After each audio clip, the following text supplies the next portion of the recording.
Do you feel that Chambal can turn out to be the Achilles heel? Because if you look at it, leaders at district level on their own from past 6 months have been going back to the Congress party. Yes, so what happens in a very cadre-based party like BJP is that when you import a lot of outsiders, Bahari candidates, it does create a ripple and rumblings within the party structure. What has also happened is that since the surveys are showing that the BJP is not doing relatively well in the Gwalior Chambal region, the BJP has denied tickets to many MLAs from the Scindia camp who have made some of them have made a Correct, ghar correct, wapsi.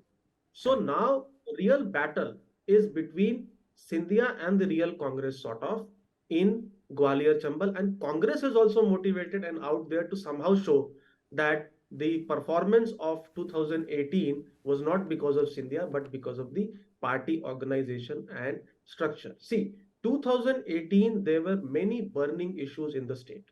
There was a Mansoor firing, there was this SC/ST Atrocities Act issue, and Vyapam. a issue of Vyapam and the Swarna Andolan. Vyapam still was a 2013 issue being carried forward Correct, to correct. 2018. Correct. But both the parties here have flipped strategy. BJP, which used to fight on presidential, is sort of fighting on local plus combined leadership plus Modi. Congress, which fought on combined leadership, is fighting on a presidential style election. Correct.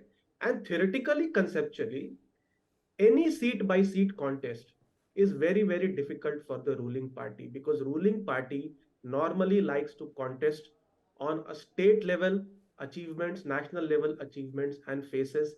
When the contest becomes local, then it tends to lose control. Correct. I think Parivartan. that's a very important observation, Amitabh, you have made. You want to finish your point? Because Yeah, I would like to one take more one thing from important. that. Yeah, Okay. yeah. One more important point. Parivartan is the buzzword, but परिवर्तन किससे? शिवराज सिंह चौहान का परिवर्तन कि भाजपा सरकार का परिवर्तन? See, Okay. these are two different things. I think And that's the takeaway point. yeah, That's a takeaway BJP, point.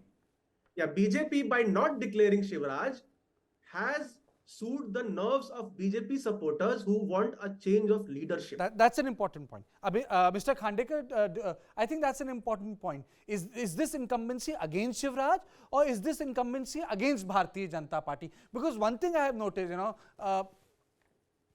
I also realized 20 years, I have not seen a generational change in the state leadership. If you look at Rahul Singh, Digvijay Singh, Kamal Nath, Shivraj Singh Chouhan, I think Madhya Pradesh is a uniquely poised state where generational shift has not taken place, which has taken place in Uttar Pradesh, Jharkhand, West Bengal, Bihar, Punjab, and even Haryana.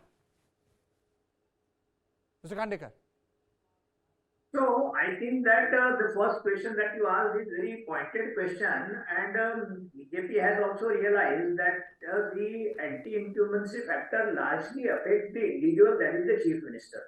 If I can take out a leaf from Chhattisgarh, you saw Raman Singh ruling there for 15 years, and after 15 years he was routed as never before. The same thing had happened after 10 years of Digvijay Singh in 2003, and Congress was routed as never before in Madhya Pradesh. So now what we see today is that while Bharatiya Janata Party's organizational capacities and money, power, etc., have been pumped into these elections in a big way, with Prime Minister, with Amit Shah and others throwing their weight around, what Deshdeep has also said, I would like to underline that until August, the Home Minister or the Prime Minister, when they were touring Madhya Pradesh, they were taking the names of Shivraj and lauding him and praising him. But as the elections closed in, they realized that the active incumbency factor is building up, and therefore there was a change in the strategy. And in the second list of the Bharatiya Janata Party, which was released, they fielded 7 MPs, including 3 union minister and 1 party general secretary. So idea was to confuse the voters as to who will be the next chief minister, and it was followed up with non-declaration of the CM phase Okay. and publicity material and prime minister taking the front seat. So the anti-incumbency is largely about the chief minister face perhaps and not against the BJP. Yet Congress is repeatedly saying I, that this election is for the change of change of the governance pattern or the party. That means that Congress is claiming that people are fed up with BJP also. So okay. let us see what happens. Okay, but Mr. Saxena, if you look at all the states, most of the elections are at a state level very presidential. If you look at Telangana, it's Chandrasekhar Rao. If you look at Andhra Pradesh, it's Jagan Mohan Reddy. If you look at Tamil Nadu, it's Stalin. You know, Madhya Pradesh, Maharashtra is fractured. That is why you have political instability. If you look at Jharkhand, it's Soren. If you look at Bihar, you know, Tejasvi Soren has come up. So when you have powerful leaders in a regional setup, it's a powerful cocktail. And who is the best example? I think Narendra Modi. Mamata Banerjee was powerful chief minister of that tenure. So do you think that this is really going to work? This is really going to work, that, you know, you don't name your chief minister and you can still think that, you know, this will somehow soften the landing of the party at the hustings? I think this has rather confused the voters, Kartikeya, in Madhya Pradesh. And not only voters, even the BJP cadre is confused. People are confused, BJP cadre is confused, BJP leaders are confused that who is going to be the chief minister in Madhya Pradesh. As far as BJP is concerned, Congress, it is very much clear that Mr. Kamal Nath is in command of the campaign, and if Congress comes to power, he is going to be the chief minister.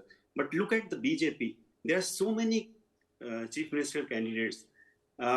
We start again from the same thing. When the second list of BJP was released, there were some powerful MPs and 3 cabinet colleagues of Mr. Modi. They were fielded.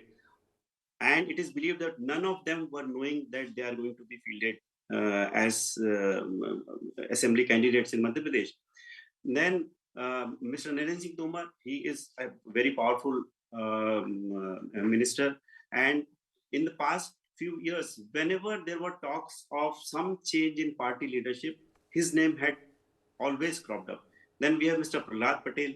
Then Mr. Fagan Singh Kuleste. He has said in so many interviews ever since he was fielded as candidate that he would be the chief minister because Madhya Pradesh needs a tribal chief minister. We have in Madhya Pradesh, he said that we have in Madhya Pradesh OBC chief ministers, Mr. Uma Bharti ji was an OBC, Kamal Nath, Shivraj ji, Singh ji OBC, Babulal Gaur ji is OBC. So he says now it's turn of so Mr. Saxena, I'm running short of time. Basically, Mr. Kailash Vijayvargiya says Mr. Saxena, I'm running short of time. Basically, you're saying that it has confused the voter. But I have a question for all three of you, to Amitabh, Abhilash and Deshdeep. Amitabh, first to you. If Mr. Khandekar, you are listening to me, one word in which you can describe Madhya Pradesh election. One word. One word. One word. Quite a tall order. How does one describe the election in one word? One word. Is that change? Is that change? Change. Okay. Mr. Saxena, one word. Yes, people want change. So you are using the word change.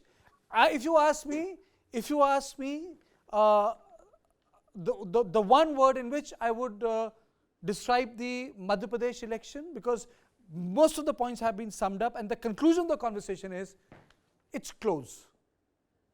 Madhya Pradesh election is close.